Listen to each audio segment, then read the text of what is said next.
नमस्कार दोस्तों। शेख हसीना बांग्लादेश छोड़ने के बाद 1 करोड़ से भी ज्यादा हिंदू आबादियों को खतरा आ चुका है। अब तक सैकड़ों हिंदुओं की घर जलाया जा चुका है और हिंदुओं की मंदिरों को तोड़ दिया जा रहा है। हिंदुओं की दुकानों को लूटा जा रहा है। ऐसा लग रहा है कि बांग्लादेश की हिंदू आबादी और बांग्लादेश की जिहादियों के बीच शेख हसीना एक दीवार बनकर खड़ी थी। बांग्लादेश की मशहूर संगीतकार राहुल आनंद की घर आग लगा दी गई। Twitter voice of Bangladesh Hindus ने सिर्फ कल कल में ऐसी 50 घटनाओं का डिटेल्स दिए हैं, जैसे हिंदुओं की घर, दुकान, मंदिरों में हमला किया जा रहा है।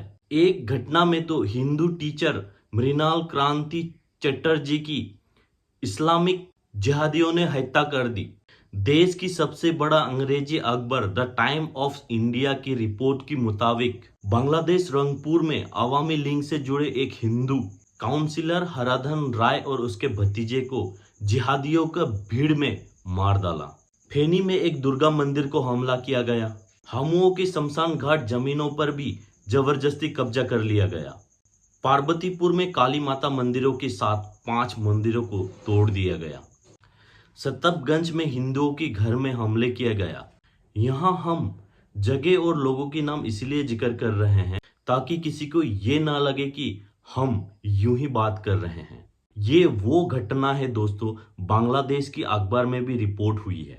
बांग्लादेश की बात हिंदू क्रिश्चियन की लीडर काजल देवनाग ने खुद ऐसी 200 से 300 घटना के बारे में बताए हैं। पोलैंड के एक बड़े ट्विटर अकाउंट पर बांग्लादेश के हिंदू, बौद्ध, क्रिश्चियन की काउंसिल की तरफ से माइनॉरिटीज पर किए गए हमला का पूरा लिस्ट छपी है। बांग्लादेश की Twitter account handle Raju Das की ट्विटर अकाउंट पर ना जाने ऐसे कितने वीडियो दे चुके हैं जहां पर हिंदुओं की घर, दुकान, मंदिरों को बर्बाद किए जा रहे हैं। ऐसा काफी सारा वीडियो है जो बांग्लादेश की काफी सारा सोशल मीडिया अकाउंट में वायरल है। हिंदुओं की हमला की खबर से पूरा social media, print media, TV channel में भरे पड़े हैं।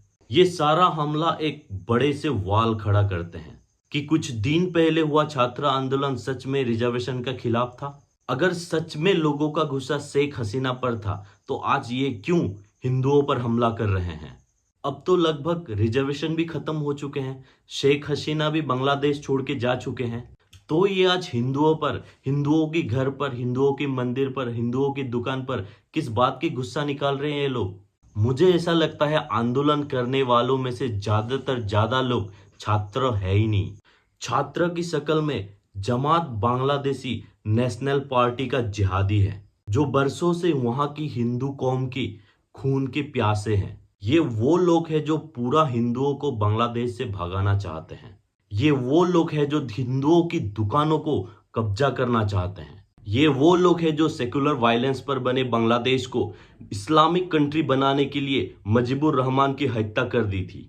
जिस लोगों को पता नहीं वो लोगों को बता दें कि जब बांग्लादेश बना था उसकी संविधान में सेकुलर वर्ड यूज किया गया था, मगर मुजीबुर रहमान की हत्या के बाद संविधान में सेकुलर शब्द की जगह इस्लामिक स्टेट शब्द डाल दिया गया था। और आज शेख हसीना इन देशों की पीएम नहीं रही और पुलिस और आर्मी की तरफ से भी इन लोगों को फ्री हैंड मिल गया, तो ये फिर से हिंदुओं को हमला करने लगा। और बांग्लादेश पर हिंदुओं पर ये पहला हमला नहीं है दोस्तों। 2001 में जब बांग्लादेश में खालिदा जिया का सरकार बनी थी, उनके सपोर्टर ने पूरे देश में हिंदुओं का खिलाफ एक हिंसा छेड़ दी थी। वो हिंसा पूरा 150 दिन तक चली।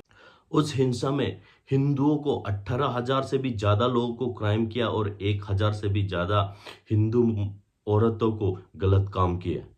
हादसा ऐसी थी कि उस समय के बाद 5 लाख हिंदुओं को बांग्लादेश छोड़ के भारत आना पड़ा। और आप अगर बांग्लादेश की पूरी इतिहास देखें, ये इतिहास वहां के हिंदू कम पर हमलों से भरे पड़े हैं। 1971 के बारे में बात करते हैं तो ये आज भी शाबाशी देना नहीं भूलते हैं कि कैसे हमने पाकिस्तान को हराया था और कैसे पूरे पाकिस्तान को हमने बांग्लादेश बनाने के लिए मदद की। मगर हम इस बात को भूल जाते हैं 71 की लड़ाई से पहले पाकिस्तानी फौजी के आदेश पर सबसे ज्यादा हत्या उस वक्त पाकिस्तानी हिंदुओं पर की गई थी। एक एस्टिमेट के मुताबिक पूर्वी पाकिस्तान में भरे आंदोलनों को दबाने के लिए पाकिस्तानी फौजी ने पूरे 30 लाख लोगों की हत्या की, जिसमें से मरने वालों की संख्या ज्यादा से ज्यादातर हिंदू थे। अमेरिका के सांसद एडवर्ड ने 1971 को अमेरिकी संसद में एक रिपोर्ट पेश की थी। उस रिपोर्ट में उन्होंने बताया कि 71 से पहले जो पूर्वी पाकिस्तान में हिंसा हुआ था, उस हिंसा में मरने वालों में से ज्यादा लोग वहां की हिंदू थे। आजादी के आंदोलन को दबाने के लिए हिंदुओं को हत्या की गई, हिंदुओं का दुकानों को जलाया गया, हिंदुओं का घर का आगे एच लिखा गया कि ताकि इकट्ठा वहां पे जम सके लोगों की, क्योंकि एच लिखने से हिंदुओं का घर पता चले। इस वजह से हिंदुओं का घर का आगे एच लिखा गया, हिंदू का घर लूटा गया था उस टाइम पे। एडवर्ड ने एक रिपोर्ट में बताया कि उस वक्त पाकिस्तानी फौज के इशारे में किए गए। हैरानी है कि आज हम 71 की बात करते हैं तो इस बात के लिए हम ताली पीटते हैं कि देखिए भारत की मदद से कैसे बांग्लादेश बन पाया। हम उस वक्त 90,000 सैनिक पाकिस्तान की बंदी कर लिए थे, मगर इस बात का चर्चा भारत में नहीं करता कि बांग्लादेश बनने से पहले पाकिस्तानी फौजों ने पूर्वी पाकिस्तान में लाखों हिंदुओं को मार डाला था। जानते हैं हिंदुओं पर हो रही एक खुलेआम हिंसा के बीच सबसे ज्यादा शर्म की बात क्या है? सबके बीच सबसे ज्यादा शर्म की बात यह है कि बजाय हिंदू की दुर्दशा पर चिंता करने की, उनके साथ खड़ा होने की, उन पे आंसू बहाने की, हमें अभी ये सोचना है कि वहां के हिंदुओं का क्या होगा।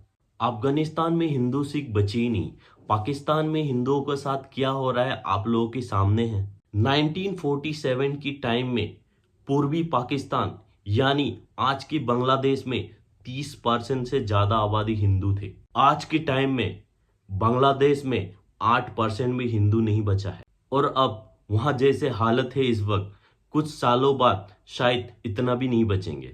भारत सरकार का भी फर्ज है, रिस्पॉन्सिबिलिटी है कि अपनी हैसियत और ताकत का इस्तेमाल करे।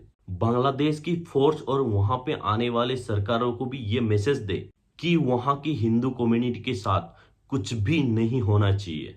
जयशंकर साहब ने ऐसा कुछ बयान दिया भी है, मगर फिर से अगर हिंदुओं के साथ वायलेंस नहीं रुकी तो भारत सरकार को इसका कोई सोल्यूशन, कोई रास्ता निकालना ही होगा।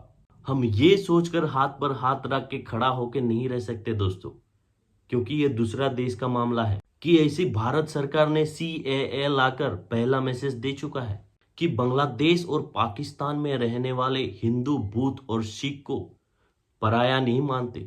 लेकिन टाइम आ गया है भारत इन देशों में रहने वाले हिंदुओं और बाकी मेजोरिटी के सेफ्टी के लिए बयानबाजी के आगे जिक्र करे, कदम तो उठाए।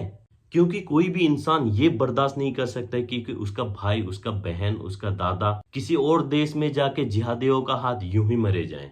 उम्मीद है इस बात को भारत सरकार जरूर समझ रही होगी और उसकी कोई ना कोई रास्ता जरूर निकालेगा। बांग्लादेश की हिंदुओं के लिए भारत क्या कर सकता है, उन्हें हम कैसे प्रोटेक्ट कर सकते हैं, बांग्लादेश की सरकार को कैसे प्रेशर बनाया जा सके। जब भी आप इसके बारे में सोचते हैं तो आपका क्या राय है, कमेंट करके जरूर बताइएगा। आप अगर मेरे चैनल में नए हो तो सब्सक्राइब जरूर कीजिएगा। मिलते हैं नेक्स्ट वीडियो की ओर, तब तक के लिए जय हिंद, जय भारत।